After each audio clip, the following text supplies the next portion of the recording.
লিবিয়ার আল-খোমস উপকূলে প্রায় 100 জন অভিবাসন প্রত্যাশীকে বহনকারী দুটো নৌকা ডুবে 4 বাংলাদেশির মৃত্যু হয়েছে।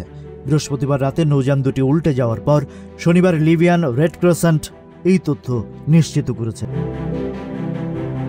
রেড ক্রিসেন্ট জানিয়েছে, প্রথম নৌকাটিতে মোট 26 জন বাংলাদেশি ছিলেন, যাদের মধ্যে 4 জনের লাশ উদ্ধার করা হয়েছে।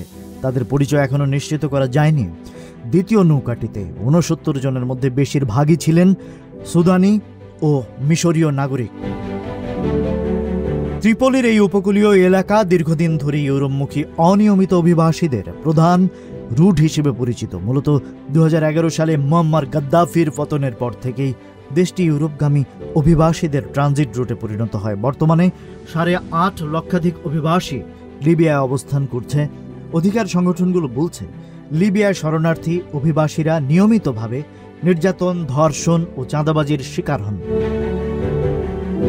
ইউরোপীয় ইউনিয়ন অবৈধ অভিবাসন ঠেকাতে অর্থ সহায়তা দিলেও অভিযোগ উঠেছে লিবিয়ার কোস্টগার্ডের সঙ্গে নির্যাতনকারী মিলিশিয়াদের সম্পর্ক থাকা।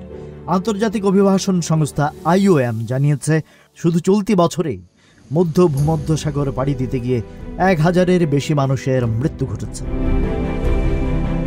Rajib Raihan, news flash 71।